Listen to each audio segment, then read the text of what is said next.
depuis plusieurs mois, plusieurs années, sur qu'est-ce qu'on peut faire actuellement face à la morosité française. Et merci aussi pour l'humour, parce que des longtemps que je n'avais pas autant ri. Et bien vu, je dis peut-être quand même.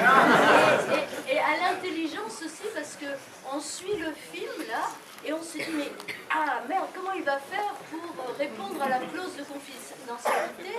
Et puis vraiment bravo, parce que ça nous a titillé les neurones, et j'espère que ça va donner des idées pour, voilà, pour reprendre un peu une lutte qui a été perdue depuis très longtemps.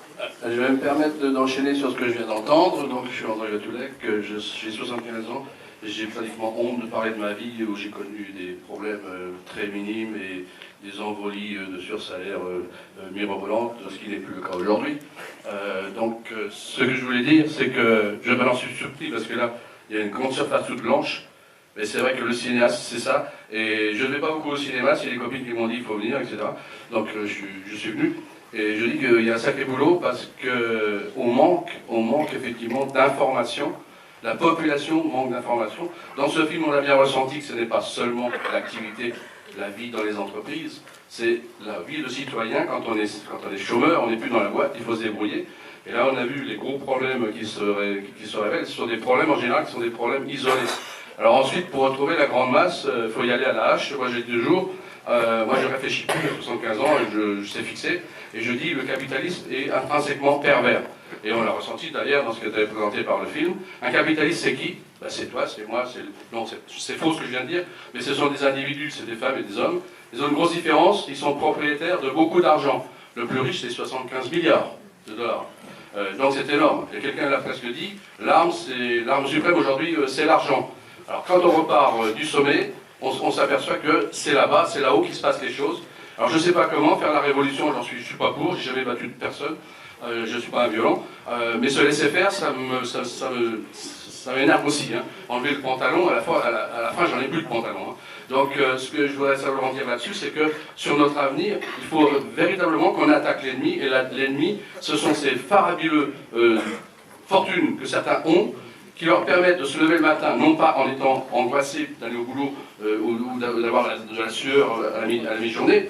Eux, c'est seulement on se lève le matin, ah j'ai encore quelques milliards à placer, où est-ce que la tranche elle est bonne, et voilà. Et ensuite ils attendent. Ils attendent quoi? Que ça fasse ding ding, la machine fait ding ding ding ding, mais ding ding, c'est vos efforts de travailleurs, de salariés, parce que c'est vous qui créez la richesse. Et donc il faut qu'on attaque au sommet.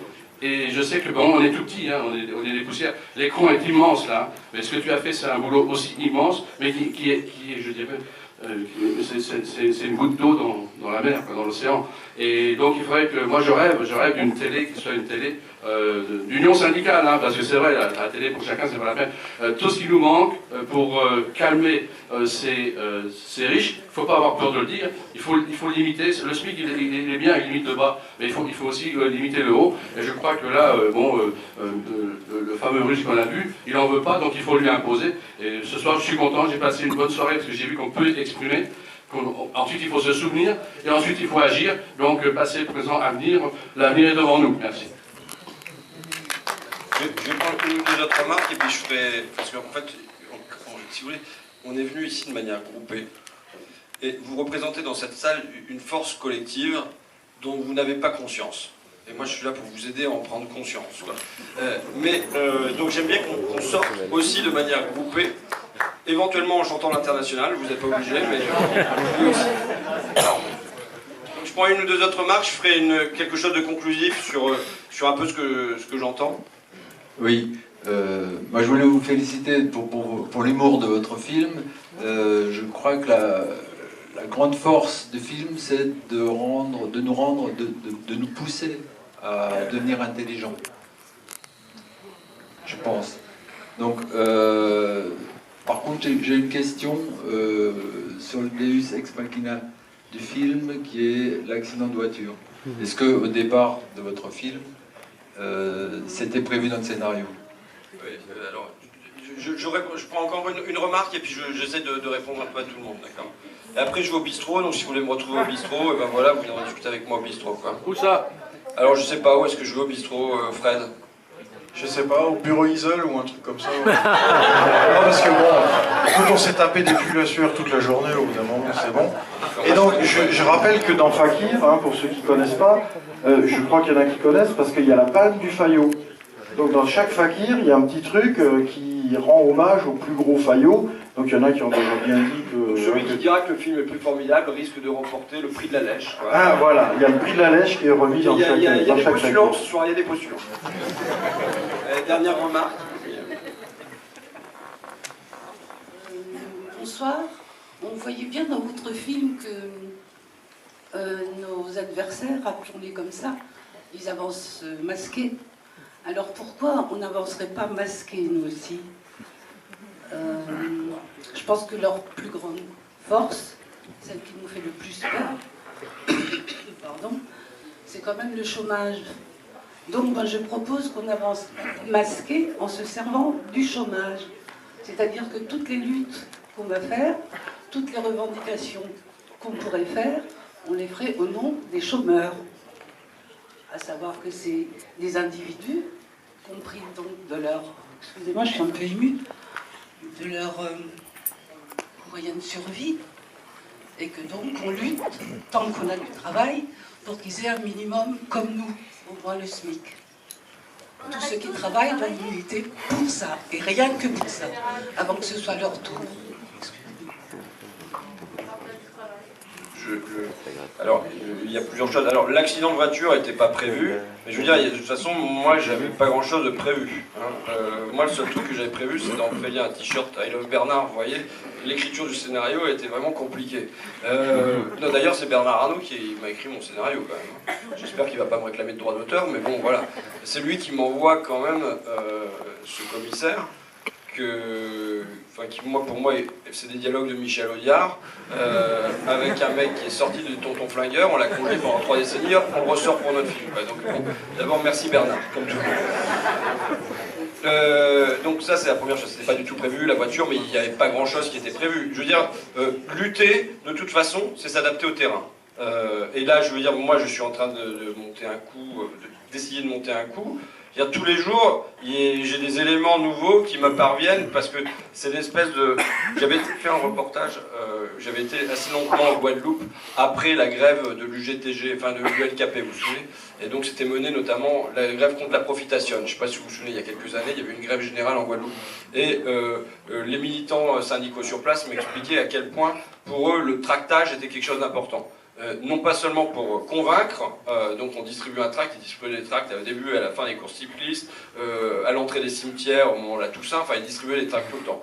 Non pas tant pour convaincre avec leur tract, bon d'abord le tract c'est juste un papier, c'est un mode de communication, c'est une entrée en communication entre deux personnes aussi, mais aussi pour prendre le pouls de eux quand ils passaient ce message-là, est-ce que les gens qui leur renvoyaient, c'était cohérent avec leur manière de penser? Vous voyez ce que je veux dire? Et donc de s'adapter, adapter ses revendications, qu'elles ne soient pas trop élevées parce qu'elles paraissent irréalistes pour les gens, qu'elles ne soient pas trop basses, les modalités qui sont proposées, est-ce que ça paraît irréaliste? Et donc je veux dire, lutter, c'est en permanence être dans cette adaptation pleine de compromis pour trouver le chemin qui fédère, qui permet d'arriver à un but qui n'est pas un but final mais un but intermédiaire, qui nous mènera à un autre but. Enfin voilà, ce sont des questions de tactique. Et c'est vrai que de temps en temps, moi je trouve dans la gauche et dans les organisations de gauche, il y a plus de sens tactique des fois, et même sur les questions de forme. Je veux dire, ce film peut aussi éventuellement poser des questions de forme à la gauche française. C'est comment on fait pour s'adresser aux gens au-delà de notre entre-soi. Et je pense que c'est une grosse question, la question de l'entre-soi, la question du côté clos des organisations d'une gauche. Je pense que c'est une question qui est une question maintenant grave, on peut dire, parce qu'en face, ils arrivent à ouvrir les vannes, quoi. Donc là, il y a une grave question. Qu'est-ce qu'il y avait comme autre remarque? Excusez-moi, j'entendais quelque chose sur... donc il y en a quelqu'un qui dit il faut limiter le salaire, quelqu'un d'autre qui dit il faut faire des choses sur le chômage. De toute façon, tout ça n'est qu'une question de rapport de force. C'est le problème. Je vais faire une parenthèse commerciale. C'est pareil pour mon film. Mon film, c'est vous qui ferez exister ou personne d'autre. Quand on n'a pas l'argent, il faut les gens. Quand on n'a pas les milliards, il faut les millions. Vous voyez, il faut les millions de personnes. Je veux dire, c'est vous qui déciderez que ce film existe ou qu'il n'existe pas. Mais de la même manière, on peut toujours poser, on me demande d'écrire des programmes politiques, mais moi je m'en fous d'écrire un programme politique. On peut écrire des très beaux programmes politiques, mais la surprise dans ce pays, c'est pas quand il y a un beau programme politique qui est écrit, c'est quand la gauche, elle est spécialiste, ça fait 2 siècles qu'elle écrit des très beaux programmes politiques, c'est quand, par surprise, il y a un petit bout de ce programme qui est appliqué. Vous voyez? Et donc, ce petit bout de programme qui est appliqué, il dépend de la construction d'un rapport de force, des gens qui sont avec nous. Comment faire pour limiter Je termine là-dessus, je vais être long, mais bon. Mais comment faire pour imposer une limitation des revenus? L'information. L'information. Ouais. On prend tout. Il y a 2 traités qui sont en train de se signer. Il y en a un entre un commercial avec la Chine qui doit être signé en décembre. Et il y a le traité transatlantique. Oui. Qu'est-ce qu'on fait face à ça? C'est gigantesque. Eh bien déjà, on informe les gens que ça existe, qu'il y a des négociations qui existent. La première chose, alors je reprends ma démarche de l'UGTG, mais je pourrais parler des poulets camerounais, c'est un exemple que j'aime bien aussi. Mais donc premièrement, c'est l'enquête. Enquêter à la fois sur ce qui se passe, mais aussi sur quel est le sentiment des gens. Par quel biais on va réussir à toucher des gens sur les histoires de TAFTA et puis tout ça. Pourquoi pourquoi la France est plutôt endormie alors que l'Allemagne est assez réveillée sur l'histoire du TAFTA? Il faudrait étudier. Enfin, j'ai des propositions. Hein, c'est des trucs qu'on a fait dans le journal, mais voilà. Bon, ensuite, il s'agit de construire des alliances. Là, vous savez qu'il y a le député Marc Tarabella, il me semble qu'il s'appelle un député européen belge, qui a sorti un papier issu des services de l'agriculture américains. Donc effectivement, ce rapport du député belge Marc Tarabella, il faut sans doute aider à le faire sortir et se demander quelles alliances on peut construire, et y compris avec des députés socialistes sur ce coup-là, et des députés européens socialistes, tout ça. Je veux dire, on est dans des histoires d'alliances, ce qu'on a fait, on a essayé de le faire à bien. Maintenant, je ne peux pas être de toutes les batailles non plus. Mais bon, voilà, après on peut demander comment faire sur tel et tel sujet. Ceci dit, je pense qu'en effet, c'est un mode de réflexion à avoir de manière constante. Sur le salaire maximum, je reviens là-dessus puis je termine, ça vous va mais bon, après, je vous dis, je suis au bistrot, hein. Pas jusqu'à 4h du matin non plus. Mais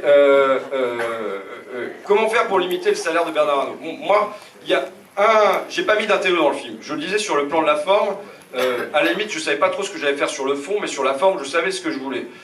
Je voulais quelque chose qui soit de l'ordre de la comédie populaire, et où il n'y ait pas ce qui est un film de gauche normal, c'est-à-dire un prof de sociaux, un prof des couples, un historien qui viennent vous parler tour à tour, et vous avez l'impression d'être de retour sur les bancs de la fac, quoi.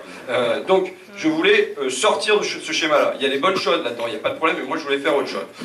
Ceci, il y a un intello que je vais pas regretter, mais que j'ai choisi de ne pas mettre, mais qui s'appelle Richard Wilkinson, qui est un épidémiologiste anglais, qui a publié un bouquin que moi j'ai trouvé formidable, qui est Pourquoi l'égalité est meilleure pour tous. Pourquoi il est formidable, pourquoi il est nécessaire à la gauche aujourd'hui? Parce qu'il offre un fondement scientifique à la nécessité d'égalité. De toute façon, l'égalité qui est malmenée quotidiennement, hein, je le disais sur Roufac, comment c'est les salariés à qui on demande de gagner moins et ainsi de suite. Bon, lui, il montre que plus un pays est inégalitaire, plus il va y avoir un taux de suicide important, plus il y aura de la mortalité infantile, plus il y aura un fort